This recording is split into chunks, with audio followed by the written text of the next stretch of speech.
നിങ്ങൾ ഈ റിലേഷൻഷിപ്പിന് വേണ്ടിയിട്ട് വെയിറ്റ് ചെയ്യണമോ അതോ മൂവ് ഓൺ ചെയ്യണമോ എന്ന് അറിയാൻ വേണ്ടിയിട്ടുള്ള ഒരു ടോപ്പിക്കാണ്. ഇതൊരു ഗെയിമായിട്ടാണ് നിങ്ങൾക്ക് തോന്നുന്നത്. നിങ്ങൾക്ക് ഒത്തിരി നാളായിട്ട് ഈ റിലേഷൻഷിപ്പിൽ നിങ്ങൾ ഈ പേഴ്സൻ്റെ ഒരു സ്നേഹം നിങ്ങളിലേക്ക് വരാൻ വേണ്ടിയിട്ട് നിങ്ങൾ ഒരുപാട് എക്സ്പെക്റ്റ് ചെയ്യുന്നുണ്ട്.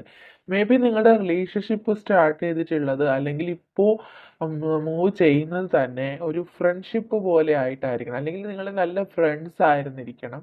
ആ ഫ്രണ്ട്സ് ആയിട്ടിരുന്ന വ്യക്തികളാണ് നിങ്ങൾക്കിടയിൽ ഒരാൾക്ക് ഒരാളോട് പ്രണയം തോന്നുന്നതായിട്ടാണ് കാണുന്നത്. പക്ഷേ നിങ്ങളുടെ മേ ബി അത് നിങ്ങൾക്കായിരിക്കാം. നിങ്ങളുടെ ആ പ്രണയം ആ വ്യക്തി തിരിച്ചറിയുന്നുണ്ടാവില്ല. നിങ്ങൾ ഒരുപാട് തവണ ആ വ്യക്തിയോട് ഇനിഷ്യേറ്റീവ്സ് എടുത്തിട്ടുണ്ട്. ഈ ഒരു കാര്യം അവരായിട്ട് തന്നെ മനസ്സിലാക്കി നിങ്ങളോടൊത്ത് വന്നിരുന്നു എങ്കിൽ എന്ന് നിങ്ങൾ ചിന്തിച്ചിട്ടുണ്ടായിരുന്നു. പക്ഷേ നിങ്ങൾ പല പ്രാവശ്യം ഒരു ഇമോഷണൽ വിത്ഡ്രോവൽ നിങ്ങൾ നടത്തിയിട്ടുണ്ട്. അതായത് ഒരുപാട് ഇമോഷൻസോടു കൂടി ഈ വ്യക്തിയെ നിങ്ങൾ അപ്രോച്ച് ചെയ്തിട്ടുണ്ടായിരിക്കണം. നിങ്ങൾ ഈ വ്യക്തിയായിട്ട് നിങ്ങളോട് പ്രപ്പോസ് ചെയ്ത് വരുമെന്ന് നിങ്ങൾ എക്സ്പെക്റ്റ് ചെയ്തിരുന്നിരിക്കണം. പക്ഷേ നിങ്ങൾ പ്രതീക്ഷിക്കുന്ന ആ ഒരു കാര്യം ഇപ്പോഴും അതിങ്ങനെ ലാസ്റ്റ് ചെയ്ത് പോകുന്നതായിട്ടാണ് കാണുന്നത്. മേ ബി ഈ റിലേഷൻഷിപ്പിൽ നിങ്ങൾ ഒരുപാട് എക്സ്പെക്റ്റ് ചെയ്യുന്നുണ്ട്. ആ വ്യക്തിക്കാണെങ്കിൽ നിങ്ങളോടുള്ള ഫ്രണ്ട്ഷിപ്പുമായിട്ട് മുന്നോട്ട് പോകണം എന്നുള്ള ഒരു ആഗ്രഹമാണ് ഇപ്പോൾ കറൻ്റ്ലി ഉള്ളത്. പക്ഷേ മേ ബി അത് ഫ്യൂച്ചറിൽ ചേഞ്ച് ആവാനുള്ളൊരു സാധ്യതയുണ്ട്. പക്ഷേ നിങ്ങൾക്ക് എപ്പോഴും പെട്ടെന്ന് നിങ്ങൾ ആഗ്രഹിക്കുന്ന കാര്യം നടക്കണം എന്നുള്ള ഒരു ചിന്തയുള്ള വ്യക്തിയാണ്. എടുത്തുചാട്ടം കൊണ്ട് നിങ്ങൾ ആ വ്യക്തിയോട് നിങ്ങൾ കൂടുതലായിട്ട് അങ്ങോട്ട് പ്രപ്പോസ് ചെയ്യാതിരിക്കുക.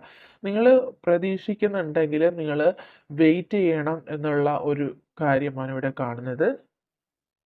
അതുപോലെ തന്നെ കൂടുതൽ പേർക്കും ഈ പേഴ്സൺ നിങ്ങളെ ഡെസ്റ്റിനിയിലുള്ള ഒരു വ്യക്തിയാണ്.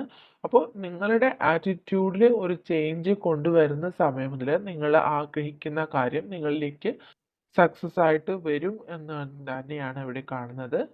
ഓക്കെ.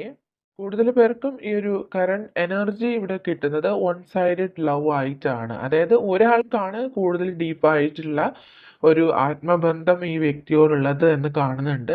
മറ്റൊരു വ്യക്തി മേ ബി അവരുടെ മനസ്സിൽ അതിന് വേണ്ടിയിട്ടുള്ള കാര്യങ്ങൾ ഉണ്ടായിരിക്കാം. പക്ഷേ അവർ അത് എക്സ്പ്രസ് ചെയ്യുന്നുണ്ടാവില്ല.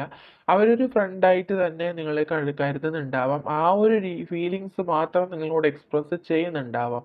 പക്ഷെ നിങ്ങൾക്ക് ആ വ്യക്തിയോട് ഒരുപാട് സ്ട്രോങ് ഫീലിങ്സ് വരുന്നുണ്ട്. മേ ബി ആ വ്യക്തിക്ക് കുറച്ച് ടൈം നിങ്ങൾ കൊടുത്തു നോക്കുക. ഒരു പോസിബിലിറ്റി ഉണ്ടാവാനുള്ള സാധ്യതയുണ്ട്. പക്ഷെ എടുത്തുചാട്ടം കൊണ്ട് ഒരു കാര്യങ്ങളും നിങ്ങൾ ചെയ്യാതിരിക്കുക. ഓക്കെ. യെസ്. നിങ്ങളുടെ ഈ ഒരു റിയാലിറ്റി ഈ ഒരു വ്യക്തി മനസ്സിലാക്കണമെങ്കിൽ തീർച്ചയായിട്ടും ആ വ്യക്തിക്ക് നിങ്ങളുടെ ഈ ഒരു ഇമോഷൻസ് അവർ മനസ്സിലാക്കണം. അതിൻ്റെ ഒരു സത്യാവസ്ഥ അവർ മനസ്സിലാക്കണം. അതിന് വേണ്ടിയിട്ട് അവർക്ക് ഒരു ശരിയായിട്ടുള്ള അവസരം അല്ലെങ്കിൽ ഒരു സമയം നിങ്ങൾ കൊടുക്കുക. മേ ബി നിങ്ങൾക്ക് ഒരുപാട് മെന്റൽ കോൺഫ്ലിക്ട്സ് ഉണ്ടാവുന്നുണ്ടാവാം. ഈ വ്യക്തി നിങ്ങളെ റിയലൈസ് ചെയ്യുന്നില്ല എന്നുള്ളൊരു തോന്നൽ ഉണ്ടാവുന്നുണ്ടാവാം. പല കാര്യങ്ങളും നിങ്ങൾക്ക് ലൈഫിൽ കംപ്ലീറ്റ് ആവുന്നില്ല എന്നൊക്കെ നിങ്ങൾക്ക് ചിന്തകൾ വരുന്നുണ്ടാവാം. പക്ഷെ നിങ്ങൾ അത് സമാധാനമായിട്ട് നിങ്ങൾ കാര്യങ്ങൾ ഉൾക്കൊള്ളാൻ ശ്രമിക്കുക. ഓക്കെ. യെസ്. നിങ്ങൾക്ക് അല്ലെങ്കിൽ നിങ്ങളുടെ പേഴ്സൺ ഈ ഒരു സമയത്ത് ഒരുപാട് ഫിനാൻഷ്യൽ ആൻഡ് മെറ്റീരിയൽ ചേഞ്ചസ് ഉണ്ടാവുന്ന ഒരു സമയമാണ്. പല കാര്യങ്ങളും നിങ്ങൾ സഫർ ചെയ്യുക, നിങ്ങൾ സൈലൻ്റ് ആയിട്ടിരിക്കുക എന്നുള്ളൊരു മെസ്സേജാണ് ഇവിടെ കിട്ടുന്നത്. നിങ്ങളിപ്പോൾ നിങ്ങളിലേക്ക് കോൺസെൻട്രേറ്റ് ചെയ്യുന്ന അല്ലെങ്കിൽ നിങ്ങളുടെ ഫിനാൻഷ്യൽ ആയിട്ടുള്ള കാര്യങ്ങളിൽ നിങ്ങൾ ഫോക്കസ് ചെയ്യേണ്ട സമയമാണ്. നിങ്ങളുടെ കരിയറിൽ ഫോക്കസ് ചെയ്യേണ്ട ഒരു സമയമാണ്. നിങ്ങൾക്ക് ഒരുപാട് നേട്ടങ്ങൾ വരാനുള്ള സമയമാണ്. നിങ്ങളുടെ ഫ്യൂച്ചറിൽ നിങ്ങളുടെ ലൈഫിൽ ഒരുപാട് ചേഞ്ചസ് കൊണ്ടുവരേണ്ട സമയമാണ്. അതുകൊണ്ട് ഈ റിലേഷൻഷിപ്പിന് വേണ്ടിയിട്ട് നിങ്ങളിപ്പോൾ കുറച്ച് സഫർ ചെയ്യുക. കുറച്ച് നിങ്ങൾ സൈലൻ്റ് ആയിട്ട് ഇരിക്കുക. ഓക്കെ. ഒരു ഡിവൈൻ ടൈമിൽ നിങ്ങൾ ആഗ്രഹിക്കുന്ന കാര്യം നിങ്ങളിലേക്ക് എത്തിച്ചേരും. ഓക്കെ. ഓക്കെ. നിങ്ങളുടെ ഈ റിലേഷൻഷിപ്പിൽ വളരെ സ്ട്രോങ് ആയിട്ടുള്ള ഒരു തേർഡ് പാർട്ടി സിറ്റുവേഷൻ, ഈ ഒരു കറണ്ട് സിറ്റുവേഷനിൽ പോലും ആ ഒരു തേർഡ് പാർട്ടി ഇൻവോൾവ്മെന്റ് കാണുന്നുണ്ട്. മേ ബി അത് എന്തെങ്കിലും തരത്തിലുള്ള ഓബ്സ്റ്റക്കിൾസ് ആയിരിക്കാം, അല്ലെങ്കിൽ ഈ റിലേഷൻഷിപ്പ് മുന്നോട്ട് കൊണ്ടുപോകാൻ കഴിയാത്ത എന്തെങ്കിലും ചലഞ്ചസ് ആയിരിക്കാം. അത് ആ ഒരു കാര്യം കൊണ്ട് നിങ്ങളുടെ റിലേഷൻഷിപ്പിൽ ഒരുപാട് നാളായിട്ട് നിങ്ങൾ ഒരുപാട് സങ്കടപ്പെട്ടിരിക്കുന്നതായിട്ടാണ് കാണുന്നത്. ഈ റിലേഷൻഷിപ്പ് നിങ്ങൾക്ക് ഒരു തരത്തിലും ഒഴിവാക്കാൻ കഴിയാത്ത ആ ഒരു സാഹചര്യം കാണുന്നുണ്ട്. പിന്നെ ഈ റിലേഷൻഷിപ്പില് നിങ്ങൾക്ക് ഒത്തിരി നാളായിട്ട് നിങ്ങൾ വെയിറ്റ് ചെയ്യുന്നുണ്ട്. പലരും നിങ്ങളുടെ മനസ്സ് മാറ്റാനായിട്ട് ശ്രമിക്കുന്നുണ്ട്. മേ ബി നിങ്ങളുടെ പേഴ്സണും ഈ ഒരു സെയിം സിറ്റുവേഷൻ ആയിരിക്കാം. ഒരുപാട് പേര് ഈ റിലേഷൻഷിപ്പിനെ എതിർക്കുന്നതായിട്ടും നിങ്ങളെ ഫോഴ്സ്ഫുള്ളി ഈ റിലേഷൻഷിപ്പിൽ നിന്ന് മാറ്റിക്കൊണ്ടുപോകാൻ ശ്രമിക്കുന്നതായിട്ടും കാണുന്നുണ്ട്. പക്ഷേ നിങ്ങൾ നിങ്ങളിലേക്ക് കോൺസെൻട്രേറ്റ് ചെയ്യേണ്ട ഒരു സമയമാണ്. മേ ബി നിങ്ങൾ ഡിവൈൻലി കണക്റ്റ് ആയിക്കൊണ്ടിരിക്കുന്ന ഒരു സമയമാണ്. സ്പിരിച്വൽ വേയിലേക്ക് മൂവ് ചെയ്യുന്ന ഒരു സമയമായിരിക്കാം. പക്ഷേ നിങ്ങളുടെ മനസ്സിൽ ഒരുപാട് സമ്മർദ്ദങ്ങൾ ഉള്ളതായിട്ട് കാണുന്നുണ്ട്. നിങ്ങളുടെ മനസ്സ് പല കാര്യങ്ങളും ഈ ഒരു സമയത്ത് നിങ്ങളോട് പറയുന്നുണ്ടാവാം. നിങ്ങൾക്ക് എന്താണ് ചെയ്യേണ്ടത്? എന്താണ് ഈ ഒരു സമയത്ത് ഒരു ഡിസിഷൻ എടുക്കേണ്ടത് എന്ന് നിങ്ങൾക്ക് അറിയുന്നുണ്ടാവില്ല. ഈ റിലേഷൻഷിപ്പിൽ അത്രമാത്രം ഒബ്സ്റ്റക്കിൾസ് ആണുള്ളത് എന്ന് കാണുന്നുണ്ട്. അത് ഒരു തരത്തിലും മുന്നോട്ട് കൊണ്ടുപോകാനായിട്ട് നിങ്ങൾക്കോ അല്ലെങ്കിൽ നിങ്ങളുടെ പേഴ്സണോ കഴിയുന്നുണ്ടാവില്ല. വളരെ ശക്തമായിട്ടുള്ള ഒരു തേർഡ് പാർട്ടി സിറ്റുവേഷൻ ഇതിലുണ്ട് എങ്കിലും ഇൻ ഫ്യൂച്ചർ അതിൽ നിന്നും ഒരു സക്സസ് നിങ്ങൾക്ക് ഉണ്ടാവുന്നുണ്ട്. നിങ്ങൾക്ക് ഒരുപാട് സന്തോഷം വരുന്നുണ്ട്. സക്സസ്. ഓക്കെ. ഈ തേർഡ് പാർട്ടി സിറ്റുവേഷനിൽ നിന്നുള്ളൊരു സക്സസ് ആണ് നിങ്ങൾക്ക് ഉണ്ടാവുന്നത്. അത് എൻഡ് ആവുന്നുണ്ട്. ഒരു end of A tough cycle. നിങ്ങളുടെ ലൈഫിൽ ഉണ്ടായിരുന്ന ആ ഒരു ടഫ് സിറ്റുവേഷൻ എൻഡ് ആവുന്നുണ്ട്. And in future love begins. നിങ്ങളുടെ ഈ ഒരു റിലേഷൻഷിപ്പിൽ വീണ്ടും സ്നേഹബന്ധം പുനരാരംഭിക്കുന്നു എന്നുള്ള ഒരു സൈനാണ് ഇവിടെ കാണുന്നത്.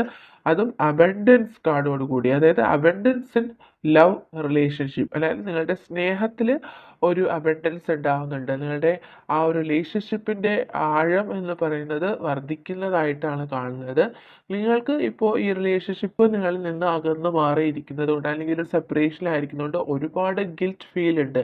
മേ ബി നിങ്ങളായിട്ട് തന്നെ ഈ റിലേഷൻഷിപ്പിൽ നിന്ന് മൂവ് ഓൺ ചെയ്തിട്ടുണ്ടാവാം. പക്ഷെ അതിൽ നിങ്ങൾക്കിപ്പോൾ ഒരു ഗിൽറ്റ് ഫീൽ ഉണ്ടാവുന്നുണ്ട്. പക്ഷെ അതിൻ്റെ യാതൊരു ആവശ്യവുമില്ല. നിങ്ങളുടെ നിലയുറപ്പിക്കേണ്ട സമയമാണ് ഇതെന്ന് നിങ്ങൾ മനസ്സിലാക്കുക. നിങ്ങളുടെ ലൈഫിൽ നിങ്ങൾ കോൺസെൻട്രേറ്റ് ചെയ്യുക. നിങ്ങളുടെ നിലനിൽപ്പ് നിങ്ങൾ നോക്കുക. ഓക്കെ. നിങ്ങൾ ഈ റിലേഷൻഷിപ്പിലേക്ക് പോകുന്നതോടുകൂടി നിങ്ങളുടെ ലൈഫിലുള്ള ഒരുപാട് ടേണിംഗ് പോയിന്റ്സ് വരുന്നൊരു സമയമാണ്. അതിലേക്ക് കോൺസെൻട്രേറ്റ് ചെയ്ത് നിങ്ങളുടെ ലൈഫിനെ ഒന്ന് സ്റ്റേബിൾ ആക്കാനായിട്ട് നിങ്ങൾ ശ്രമിക്കുക. എപ്പോഴാണോ നിങ്ങളൊരു സ്റ്റെബിലിറ്റി നിങ്ങളുടെ ലൈഫിൽ കൊണ്ടുവരുന്നത് ആ ഒരു സമയത്ത് നിങ്ങളുടെ റിലേഷൻഷിപ്പിൽ മാറ്റങ്ങൾ സംഭവിക്കും. ഈ തേർഡ് പാർട്ടി സിറ്റുവേഷൻ നിങ്ങളുടെ ലൈഫിൽ നിന്ന് എൻഡ് ആവും. അതുകൊണ്ട് നിങ്ങളിപ്പോൾ ചെയ്യേണ്ട ഒരു കാര്യം ഈ റിലേഷൻഷിപ്പിൻ്റെ കാര്യങ്ങൾ നിങ്ങൾ ഇപ്പോൾ തൽക്കാലത്തേക്ക് ഒന്ന് മാറ്റിവെക്കുക. നിങ്ങളുടെ ലൈഫിലേക്ക് നിങ്ങൾ കോൺസെൻട്രേറ്റ് ചെയ്യുക. ദാറ്റ് മീൻസ് ഡെഫിനിറ്റ്ലി നിങ്ങളിപ്പോൾ ഈ റിലേഷൻഷിപ്പിൽ നിന്ന് നിങ്ങൾ കുറച്ച് സ്പേസ് കൊടുക്കുക. അതിൽ നിന്ന് നിങ്ങൾ കുറച്ച് നാളത്തേക്കെങ്കിലും ഒന്ന് മാറി നിൽക്കുക എന്നുള്ളൊരു മെസ്സേജാണ് ഇവിടെ കിട്ടുന്നത്. നിങ്ങൾക്ക് ഈ ഒരു കാര്യം നിങ്ങൾക്ക് ലൈഫിൽ അക്സെപ്റ്റ് ചെയ്യാൻ കഴിയുന്നുണ്ടെങ്കിൽ മാത്രം നിങ്ങൾ ഇത് അക്സെപ്റ്റ് ചെയ്യുക. അല്ലാത്ത കാര്യങ്ങളാണെങ്കിൽ വിട്ടേക്കുക.